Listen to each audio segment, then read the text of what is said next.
Anybody here Catholic? No. Grew up Catholic? Anybody here grow up Catholic? Anybody grew up here Jewish? Greek? Okay, not many. But the few of you who raised your hands know something about guilt. So, I grew up just absolutely swimming. I'm not Jewish, but I'm Greek and Catholic. My family was Greek and Catholic, and Marcelo, who's Jewish in our band, has told me that we could get into a guilt off between our families to see who can win.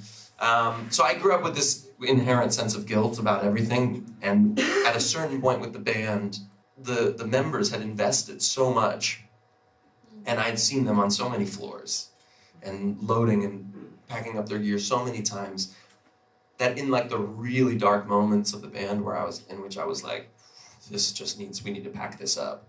I just thought, well, if I do that, I'm just like letting down all of these people in the investment that they've made, not just in our collective success, but in my vision. They've sacrificed a lot, and for me to just say, thanks, but we're done, I probably wouldn't have been able to live with that guilt. You know, not saying that guilt is a great motivator, and actually I'm happy to hear that maybe many of you don't live with that daily, hourly, minutely, but you know, it's a real thing to consider how people have given to you. And it's very easy to say, you know what, I'm done with this, and not think about the consequences and how they extend to everyone. Also, there were a lot of, like, people sometimes ask me, what was the moment in which you knew this was gonna work? I would say there was no moment. There were 1,000 little moments, like a really funny moment in the van where everybody's dying laughing, you know, or you cling on to, you know, the moment in which somebody who you really respect, a musician who you really respect, comes to a gig, 30 people in the audience, and you have this person on the side of the stage, like, and then after the show, they're like, yeah, man, that was cool. Like, keep doing that. And you're like, oh, really? Because all I want to do is quit all day, every day, you know? But I think it's also important to remember that the only way that you can be 100% sure that you're going to fail is to quit. Obviously, how can you quit and continue? You can't. You have to start over again. And I've learned from starting Bokanté, my other band, that it's really hard to start over again. You start from scratch in a lot of ways, you know? I look at a band like a relationship. Like, you get mad, sometimes you go through a bad period, but I think it's really important to not make a very permanent decision when you're in a temporary state of mind, you know? If something's not working out long-term, or there's a fundamental difference that's happening, that's kind of incurable, then it's time to talk about ending your relationship with someone. But you should do it with a cool head, and you should do it in a practical way, and not this kind of fiery, emotional way that a lot of us end our relationships. And the moments in which I wanted to end the band the most were the ones in which I was really emotional. You know, at the end of a tour, big fight, you know, and you always just think, fuck this. And that's a really unhealthy attitude, always. It's such a weak position. It's such a cowardly, weak position. You don't put any responsibility on yourself to confront the issue, to be proactive about the issue, to be productive and positive and practical. You basically just say, this is below me, or something, and it's just really kind of entitled and shitty to me. You know, I definitely understand the feeling, because I felt it every day for 13 years, you know, or 11 years, like I really felt that. But it's not something to act on. I think what you know when a thing's over, when you look at it with a calm state of mind and say, it's dead. We never had that moment. We had bad weeks, we had bad months, we had bad years, but never a situation in which I was just like, this is dead, there's no future in this, no one's taking any pleasure in it, you know. So you can find your little pieces of inspiration in different places. Interestingly, the band, as social and friendly as we are, we do not write songs together. We write individually. The band member composes the song, makes a demo in Logic or GarageBand or whatever, and emails it to the band, fully composed and fully arranged. And then we learn all those parts. And not only do we learn our own parts, but we learn everybody else's parts too, which is very important for Snarky Puppy. I'm not saying you have to do it, but you probably have to do it. You should do it. You know, I mean, it's hyper important to me. And I think you can extrapolate that to every musical situation in which you'll ever be in your life, which is the more I know what's happening around me, the better my part will sound, right? Because you're not just looking at it in this kind of rigid kind of classical approach of here's my part. But actually, I don't even want to say classical, because the best classical musicians understand everything that's going on around them. They just, because they have the music written out, just their part, they have the ability to zone out. Whereas like someone playing free jazz does not. So I think that's a really big part of our learning process, is learning everyone's stuff. And then in the rehearsal process, the song is technically arranged, but we arrive to rehearse, we play the song exactly the way the composer sent it to us, and then when the composer's like, I'm happy, then everybody goes, and puts in their 2 cents and says, what if we do a break here? Let's make this bar 3/4. Can I change this sound? What do you think about no keyboards in this section? Blah, blah, blah. And that's really the moment in which the band starts to sound like Snarky Puppy. And the song starts to sound like a Snarky Puppy composition. It's very dependent on the ideas and the personalities of the people playing, even though there are many. But oftentimes, the horns will play the melody in the rehearsal, and then the composer will say, I don't like that. Can you guys play the chords and let's have guitar play the melody? And it's a drag if the horns are like, yeah, but I don't know the middle voice. It's like, learn the middle voice before rehearsal, dude. Because it's a lot of people, and there's really no time for that. It's a drag. So just learn the stuff. Come in, learn the stuff, have it ready to rock. And then, because really learning the notes and the rhythms is like step 1 of 10 steps of making music. But you must pass step 1 to get to step 2. It's like going to school without your clothes on, like showing up to a rehearsal without knowing that. It's like, you would just never do that. Success in school, you don't think of it as dependent on having clothes, right?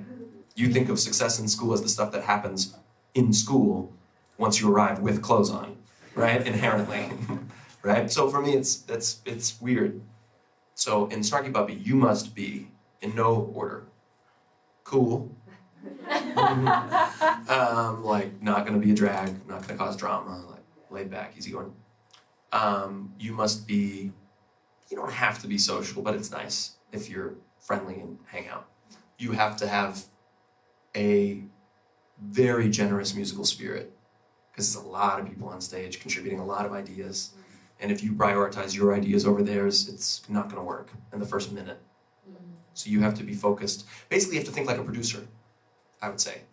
Which I would say that to every musician ever. You should just always think like a producer. I think of the people on stage as like audience members number 1, right? There's nothing that the audience should be aware of out there that was not made aware of on stage first, It's like really embarrassing if you're playing something you're playing way too loud. The audience is like, wow, that's way too loud. But you're on stage and you don't know that. It's embarrassing, right? Or whatever the case may be. Sometimes like one person takes a solo, another person starts taking a solo, and neither of them know that the other person is taking the solo, but the audience is very confused. That's not a good situation. You know what I mean? So a really high level of awareness and generosity, like generous spirit. You have to be really happy playing the same thing for a long time. You have to love playing parts. It's so funny because a lot of people, even musicians, see Snarky Puppy play and they think everyone's just going, But it's like, we're like really just playing parts. And at any one moment, one person might be going out well outside of their part, and everyone pays attention to that, so you have the impression that everyone's just doing that all the time. But the reason why that one person can is because everybody else is like supporting them and playing their part. But a pop musician that doesn't know how to improvise or interact is not necessarily going to be the right fit for the band, even though they might be amazing at playing parts, right?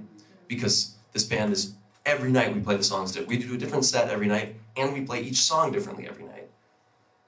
Maybe a different tempo, maybe actually a different key sometimes.